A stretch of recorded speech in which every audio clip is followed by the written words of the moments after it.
নমস্কার বন্ধুরা, কল্যাণীর কিচেনে আপনাদের সবাইকে স্বাগত। আজকে আমি আপনাদের সঙ্গে শেয়ার করতে চলেছি ইনস্ট্যান্ট সুজির মশলা ও ভেজিটেবল ইডলি রেসিপি। বন্ধুরা, এটা কিন্তু দক্ষিণ ভারতীয় খাবার, আর এই খাবারটা খুবই হেলদি এবং টেস্টি। এখানে তেল খুব কম ব্যবহার করা হয়।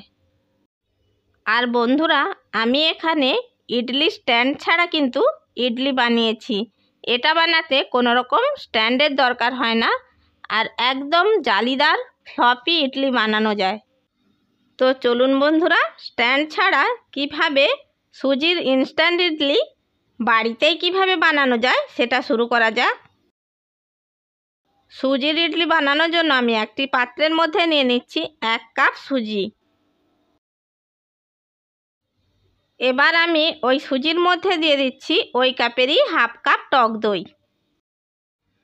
এরপরে এই দইকে সুজির সাথে খুব ভালো করে মিশিয়ে নিতে হবে।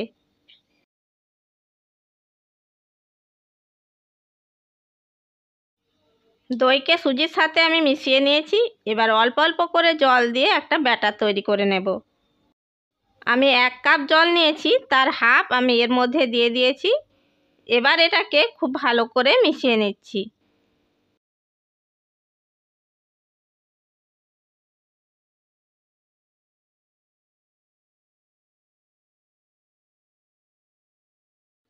দেখুন বন্ধুরা, হাফ কাপ জল এর মধ্যে দিয়ে খুব ভালো করে মিশিয়ে নিয়ে একটা ব্যাটার তৈরি করে নিয়েছি।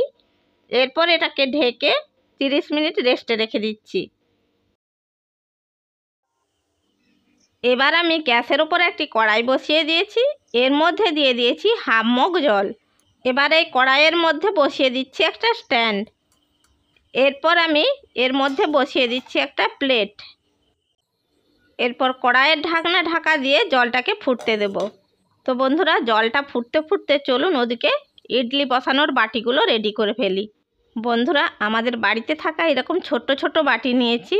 এবার এই বাটিগুলোর মধ্যে অল্প একটু তেল নিয়ে ব্রাশ করে দিচ্ছি। বন্ধুরা, আপনাদের বাড়িতে যে ধরনের বাটি থাকবে সেই ধরনের বাটিতে আপনারা ইডলি বানাতে পারেন।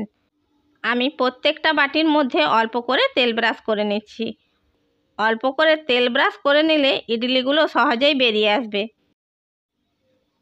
সব কটা বাটিতে আমার তেল ব্রাশ করে নেওয়া হয়ে গেছে। 30 মিনিট পর ফিরে এলাম, পাত্রের ঢাকনাটা খুলে নিচ্ছি। এবার দেখে নিই ব্যাটারটা কতটা ঘন হয়েছে। ব্যাটারটা আগের থেকেই অনেকটা ঘন হয়ে গেছে। ব্যাটারের মধ্যে যে সুজি আছে সুজিগুলো ফুলে উঠেছে। কিন্তু বন্ধুরা, ব্যাটারের ঘনত্ব ঠিকঠাক আছে, আর জল মেশাবো না।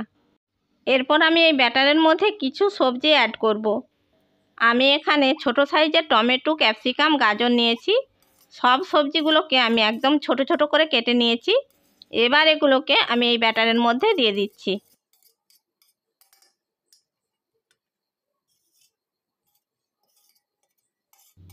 সমস্ত সবজিগুলোকে আমি ব্যাটারের মধ্যে দিয়ে দিয়েছি। এবার এই সবজিগুলোকে ব্যাটারের সাথে খুব ভালো করে মিশিয়ে নিচ্ছি।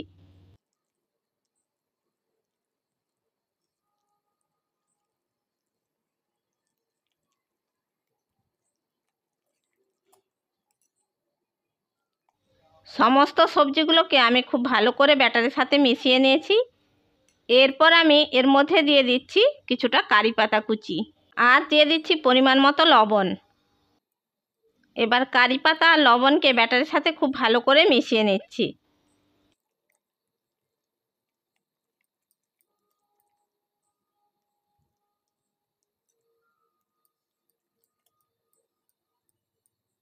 কারি পাতা আর লবণকে ব্যাটারের সাথে খুব ভালো করে মিশিয়ে নিয়েছি। এরপর আমি এর মধ্যে দিয়ে দেবো ইনো। বন্ধুরা, আমি এখানে 1 পাতা ইনো পুরোটাই দিয়ে দিচ্ছি। এবার এই ইনোর মধ্যে দিয়ে দেবো 1 চামচ জল। জল দেওয়ার সাথে সাথে দেখবেন বন্ধুরা, ইনোটা অ্যাক্টিভ হয়ে গেছে। তখন খুব তাড়াতাড়ি ইনোটাকে ব্যাটারের সাথে খুব ভালো করে মিশিয়ে নিতে হবে। ব্যাটারের সাথে ইনোকে আমি খুব ভালো করে মিশিয়ে নিয়েছি। এটা অল্প সময় মেশালেই হবে। ব্যাটারকে কিন্তু বেশিক্ষণ ধরে ফেটানো যাবে না, তাহলে এর ফ্লপিনেসটা কমে যাবে। এরপর আমি অল্প অল্প করে ইডলির ব্যাটার নিয়ে এই বাটির মধ্যে দিয়ে দিচ্ছি।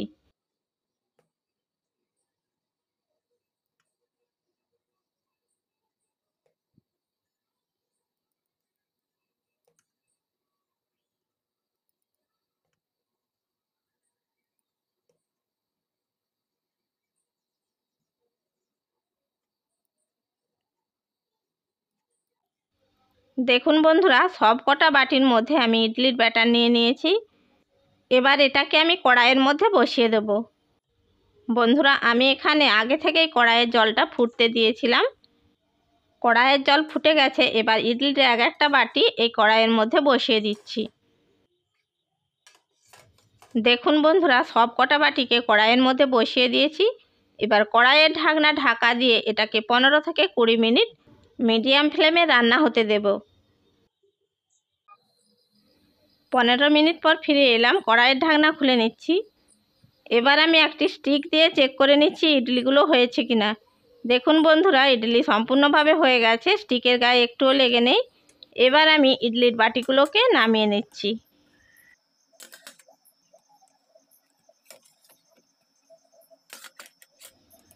সবকটা আমি ইডলির বাটি নামিয়ে নিয়েছি। এবার এগুলোকে ঠান্ডা করে নিতে হবে। একই রকমভাবে আমি বাকি ইডলিগুলোও তৈরি করে নেব। ইডলির বাটিগুলো কড়াইয়ের মধ্যে বসিয়ে দিচ্ছি। এরপর কড়াইয়ের ঢাকনা ঢাকা দিয়ে 15 থেকে 20 মিনিট লো ফ্লেমে এগুলোকে রান্না হতে দেব। বন্ধুরা, সেকেন্ড ব্যাচের ইডলিগুলোও তৈরি হয়ে গেছে। এবার ওগুলোকেও নামিয়ে নিচ্ছি। দেখুন বন্ধুরা, ইডলিগুলো অনেকটাই ঠান্ডা হয়ে গেছে। এবার আমি এই ইডলিগুলোকে বাটি থেকে বের করে নিচ্ছি। আমি একটি চামচের সাহায্যে বাটি থেকে ইডলিগুলোকে এইভাবে বের করে নিচ্ছি। দেখুন বন্ধুরা, কত সহজে ইডলিগুলো বাটি থেকে বেরিয়ে গেছে। কত সুন্দর জালিদার হয়েছে দেখুন। একই রকমভাবে আমি বাটি থেকে বাকি ইডলিগুলোকে বের করে নিচ্ছি। দেখুন বন্ধুরা, আরেকটা ইডলি বাটি থেকে বের করে নিয়েছি। এটাকে একটি প্লেটের মধ্যে রেখে দিচ্ছি। একই রকম পদ্ধতিতে সমস্ত ইডলিগুলো বাটি থেকে বের করে নিয়েছি। এরপর আমি একটি প্লেটের মধ্যে ইডলিগুলোকে সাম্বার ডাল আর নারকেলের চাটনি দিয়ে সার্ভ করে নিয়েছি। এবার আমি একটা ইডলিকে ভেঙে দেখাচ্ছি। দেখুন বন্ধুরা, কতটা সফট, ফ্লপি, জালিদার, নরম তুলতুলে হয়েছে। তাহলে দেখলেন তো বন্ধুরা, ইডলি মেকার ছাড়াও কত সহজে বাড়িতে ইডলি বানানো যায়। আশা করি বন্ধুরা, আমার এই সুজির ইনস্ট্যান্ট ভেজিটেবল ইডলি আপনাদের ভালো লেগে থাকবে। আমার এই রেসিপিটা যদি আপনাদের ভালো লেগে থাকে তাহলে লাইক করবেন, শেয়ার করবেন আর কমেন্ট বক্সে আপনাদের মূল্যবান মতামত জানাবেন। আর এই রকম নানা রকমের রেসিপি পাওয়ার জন্য আমার চ্যানেলটিকে সাবস্ক্রাইব করে বেল আইকনটি প্রেস করে দেবেন। তাহলে বন্ধুরা, যখনই আমি ভিডিও ছাড়ব নোটিফিকেশানটা সবার আগে আপনার কাছে পৌঁছে যাবে। চ্যানেলের যদি নতুন বন্ধু হয়ে থাকেন, চ্যানেলটিকে সাবস্ক্রাইব করার জন্য অনুরোধ রইল। ভালো থাকবেন, সুস্থ থাকবেন। ধন্যবাদ।